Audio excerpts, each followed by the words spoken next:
சரி சரி. சரிங்க. நான் தான் தொகுதியில் வேட்பாளராக நிற்கிறேன். சரிங்க. எனக்கு போட்டு போடுங்களா? போடுறேங்க கண்டிப்பாக போடுறேன். மாறி மாறி திமுக திமுகனே போட்டுக்கிட்டு உணவளிக்கிற விவசாயிக்கு இந்த தடவை ஒரு வாய்ப்பு கொடுங்க. விவசாய சின்னத்துக்கு வாக்கு செலுத்துங்க. அப்படின்னு சொல்கிறேங்க. நான் ஏடிஎம்கெல்லாம் ஓட்டு போட்டுருக்கேன். கம்யூனிஸ்ட் போட்டிருக்கிறேன், டிஎம்கே போட்டிருக்கிறேன். இந்த வருஷம் உங்களுக்கு கண்டிப்பாக போடுறேன். மகிழ்ச்சி. கண்டிப்பாக மாற்றி போடுவேன். வார்த்தையில் சக்தி இருக்குன்னு நான் நம்புகிறேன். போடுறேன். எளிய பிள்ளைகளுக்கு ஒரு வாய்ப்பு கொடுங்க. சரிங்க. உங்களுக்கே தெரியும் கம்யூனிஸ்டுகள் ஒரு காலகட்டத்தில் எப்படி இருந்தாங்க. அவங்க பட்ட கஷ்டமெல்லாம் யாருமே படலை. ஆனால் இன்னைக்கு அவங்க என்ன ஆயிட்டாங்கன்னு நீங்களே நினைச்சு பாருங்க. அது ஒரு காலம், இது ஒரு காலங்க. அந்த ஒரே காலம். நல்ல கண்ணையா அவங்க தான் கடைசி கம்யூனிஸ்ட். ஆமா ஆமா, உண்மையான கம்யூனிஸ்ட். இன்னைக்கு இருக்கிறவங்க அவரை வல்ல நேற்று அவர் இறந்த பார்த்தோன்னே எங்கள் கண் கலங்கி போச்சு.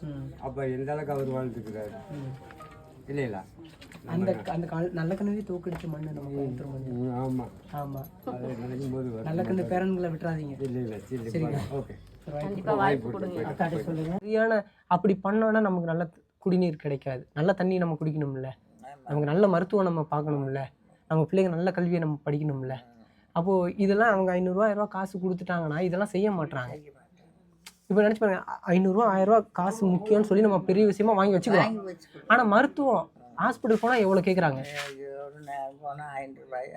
நம்ம பேர பிள்ளைகளை வந்து படிக்க வைக்கணும்னா எவ்வளோ கேட்குறாங்க. நல்ல ரோடு போடுறாங்களா? போட மாட்டாங்க. நல்லா உளுந்தும் கெட்டும் எல்லாம் கிடக்குது. என்ன பண்ணுறது? சரி போடுறோம். இதுதானா? ஆமாம், இதான் சின்னம். நான் தான் வேட்பாளராக நிற்கிறேன். உங்கள் வீட்டு பிள்ளையா நினச்சி எனக்கு ஓட்டு போடுங்க. நான் பெரிய அரசியல்வாதி வீட்டு பிள்ளைலாம் கிடையாது. சாதாரண ஒரு சாமானிய வீட்டு பிள்ளை தான். சரி போடுறோம். மறக்காமல் போடுங்க. தேர்தல் நேரத்தில் மாறி மாறி வருவாங்க. நீங்கள் வந்து உங்கள் பேரறிவாளனுக்கு தான் ஓட்டு போடணும். சரிங்களா? ஓட்டு போடுவீங்களே? உங்களுடைய அவ்வளோதான். இத்தனை புத்தி சொல்லி இத்தனை பண்ணி நான் போடுறேன் அவ்வளோதான். நீங்கள் மாறினா எல்லாருமே மாறிடுவாங்க. நான் போடுறேன். சரிங்க பாட்டி, வரேங்க பாட்டி.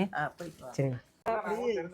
1000 ரூபா கொடுக்குறேன், 2000 ரூபா கொடுக்குறேன். அவன் 5000 தான் கொடுப்பான். 5000 ஒரு நாள்ல கொடுத்துட்டு சாராய கடையில பூராத்தையும் வசூல் பண்ணிடுவான். குளத்துல கோயிலோட்டி 4 சாராய கடை இருக்கு. அதுக்கு போராடி இருக்காப்ல.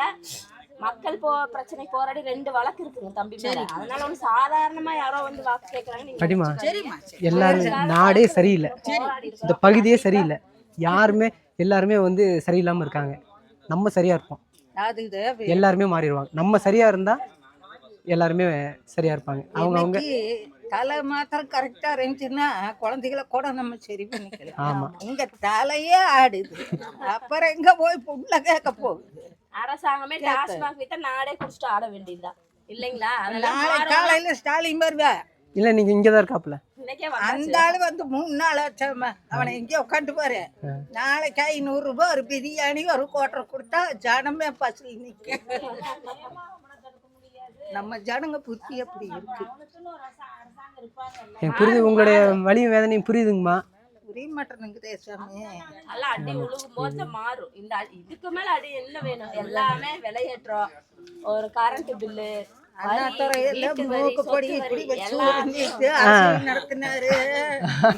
அன்னைக்கு வேற அவரை பார்க்க சீலையெல்லாம் உறிஞ்சிட்டானுங்க பார்க்குள்ள. நாங்க போய் அந்த மாதிரி இல்லை, நாங்க போயிருக்கோம்.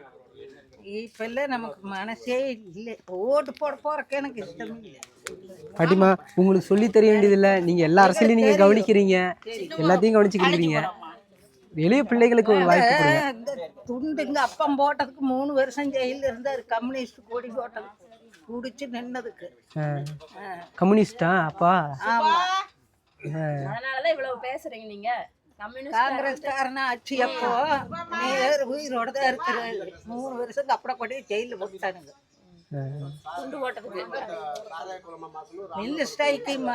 எல்லாரும் கொடி பிடிச்சு நின்னதுக்காக அரெஸ்ட் பண்ணி கொண்டு போயிட்டாங்க. இன்னைக்கு 2 சீட்டுக்கு 4 சீட்டுக்கு போய் இவனும் கூட சேர்ந்துருச்சு கம்யூனிஸ்ட். காசுக்கு விஜயகாந்த் கொண்டாட்டி வேறு இப்போ அவன் பின்னால போய் கொண்டிருக்கிறான். விஜயகாந்த் கட்சி எதுக்கு தொடங்கினாரு?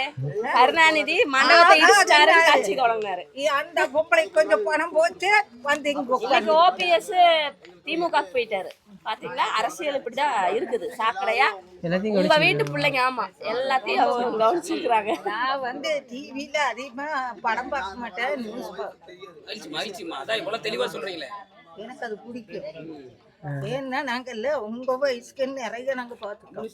நானெல்லாம் கம்யூனிஸ்ட்ல மார்க்சிஸ்ட்ல இத்த சோட்லயே கொடி தூக்கிட்டு போனவங்க. நாங்க வந்து கட்டட தொழிலாளி கட்சியில தான் இருக்கிறோம். அவனுங்களும் இவனோட தான் போய் சேர்ந்துட்டாங்க. யார எதிர்த்து போராடணுமோ அவங்க கூடயே சேர்ந்துட்டாங்க.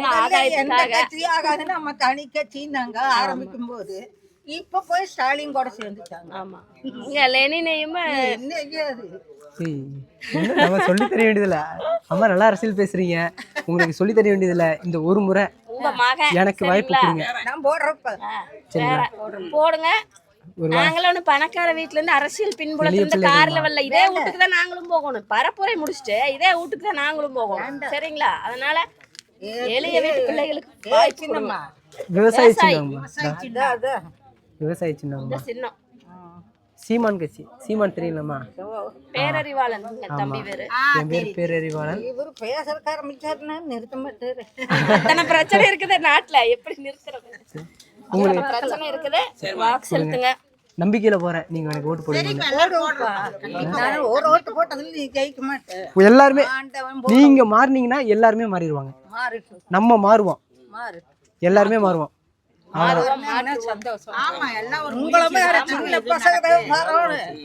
இவனுக்கு எல்லாம் செத்து போக மாட்டேங்கிறானுங்களே.